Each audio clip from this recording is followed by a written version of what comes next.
Danny and I've been best friends since high school, and now that we're both in our late 20s, getting away from work and life for a bit just made sense. Nothing crazy, just a couple of guys, a tent, and a fire out in the middle of nowhere. And when I say middle of nowhere, I mean it. We went deep into the woods, farther than we'd ever gone before. No cell service, no people, just us and whatever creatures were hiding out there. So there we were, setting up our tent and getting the fire going. The sun was already dipping below the trees, painting the whole forest in this sort of glow that felt safe. I know it sounds weird, but at that moment, the forest felt like it was welcoming us. We cooked some food over the fire, talked about work, life, the usual stuff. Danny had brought this old bottle with him. It was his father's. We passed it back and forth, laughing and reminiscing about old times. Everything was perfect. At least until that night. After a while, I must have dozed off because the next thing I remember is waking up to find Danny sitting by the fire, staring into it. The flames were low, just flickering enough to keep the darkness from totally closing in around us. And there he was, sitting cross-legged on a rock, just staring. I didn't think much of it at first. Danny's always been a bit of a night owl. He'd often sit up while everyone else was asleep, lost in thought or whatever, but something about him looked off. He was too still, too quiet. I sat up, rubbing my eyes, and called over to him. "Hey man, you good?" No answer, just the fire crackling and the soft hum of the forest around us. I tried again, louder this time. "Danny?"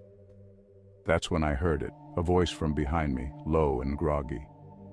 "Who are you talking to?" I froze. The voice was coming from inside the tent, where Danny had been sleeping. Slowly, I turned my head to look, half expecting it to be some kind of joke. But sure enough, there was Danny, peeking his head out of the tent, rubbing his eyes like he'd just woken up. I felt my skin go cold. My mind scrambled for some kind of explanation, but nothing made sense. I looked back to the fire, and he was still there, sitting, staring, barely even blinking. But I could see now that it wasn't Danny. It looked like him, sure. Same clothes, same posture, but there was something wrong. I looked over at Danny, still half asleep, his hair all messed up, eyes barely open. I wanted to say something, maybe make a joke to break the weird tension in the air, but I couldn't find the words. I just pointed over at the fire, trying to get him to see what I was seeing. "What's your deal, man?" he grumbled, stumbling out of the tent and squinting at the figure by the fire. At that moment, something in him must have clicked because he froze, his eyes going wide as he finally took in what I was pointing at.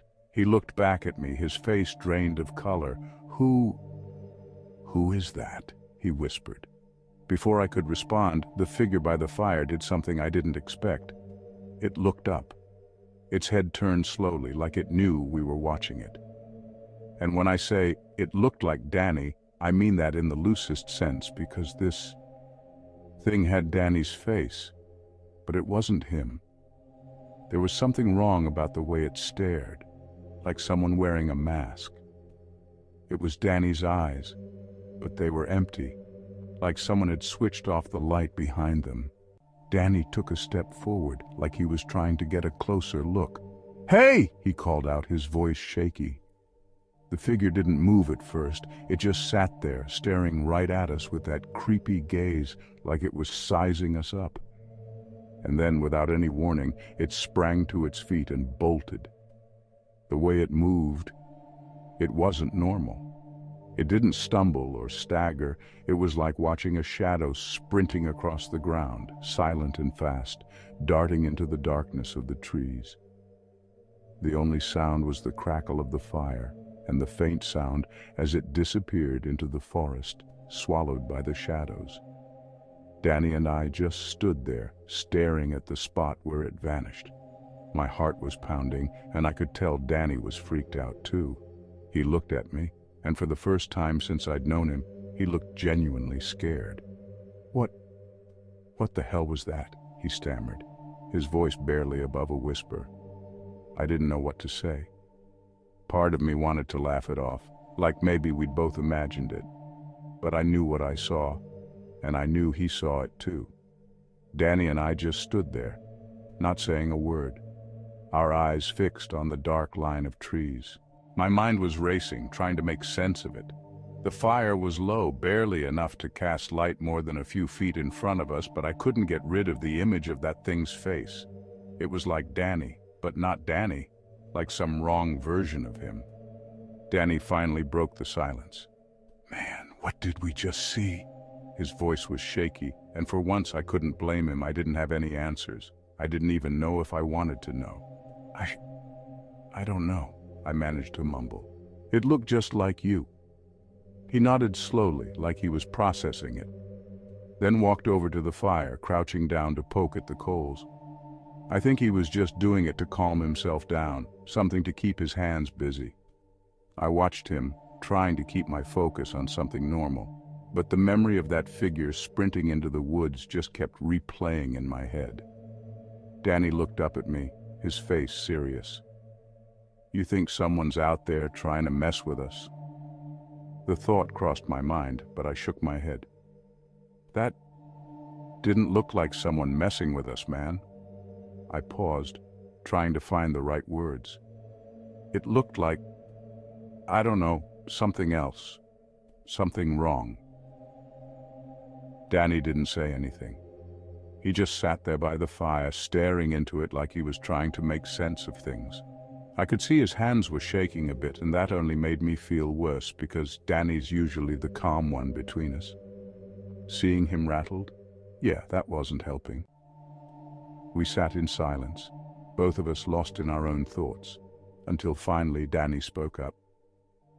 "Maybe we should just pack up and head back," he said, his voice barely above a whisper. I looked at Danny, and for once I didn't have it in me to argue. "Yeah," I said, trying to keep my voice steady. "Let's just get out of here." We didn't waste any time. We packed up fast, barely talking, just shoving our stuff in the car and throwing the tent in the trunk like it was some haunted relic we couldn't stand to look at. By the time we got on the road, the weird silence between us was thick enough to cut. I think both of us just wanted to leave that night behind us. Like maybe the further we drove, the more it would start to feel like some messed up dream. But the thing is, the road home wasn't any better. We were maybe halfway back when Danny slammed the brakes out of nowhere, hard enough that my head jerked forward, snapping me out of the daze I'd been in. "What the hell, man?" I started, but he didn't respond. He was staring straight ahead, his hands gripping the wheel like he was afraid to let go. That's when I saw it. Right in the middle of the road was a figure, pale as anything, standing perfectly still, like it had been waiting for us. Its body was twisted, limbs jutting out at weird angles. It looked up, and I swear its face was blank, just smooth skin where eyes and nose and a mouth should have been. Danny and I both just sat there, neither of us daring to move. The headlights shone on that thing, making its pale skin almost glow. I didn't even realize I was holding my breath until it finally stepped toward us, jerky and unnatural, like a puppet being yanked on a string. Danny's grip tightened on the wheel and he whispered, What is that?" I had no answer. All I knew was that every inch of me was screaming to get away from it. Just as I was about to tell Danny to floor it, the thing tilted its head, almost like it was studying us. And then it did something I'll never forget. It raised its arm, bending at an impossible angle, and pointed right at us. The second it did that, I felt this heavy cold wash over me. It wasn't just fear. It was like the air itself had frozen. The thing held its arm out, pointing for what felt like forever, until finally its mouth started to form. Little by little, the skin on its face stretched and split, making way for a weird, impossible grin. That was all I needed. "Go, go, go!" I shouted, and Danny didn't hesitate. He slammed on the gas, and we tore down the road, my heart pounding so hard I could feel it in my throat. I looked back once just to make sure it wasn't following us, but there was nothing there, just an empty road stretching back into the dark. Neither of us spoke the rest of the drive.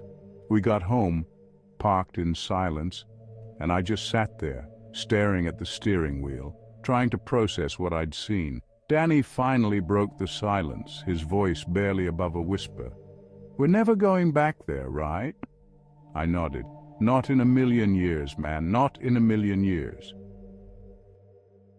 That's it for now. I hope you enjoyed these stories. If you did, check out more of my videos on the screens above or visit my channel for even more. Don't forget to subscribe for future updates. Stay safe and take care.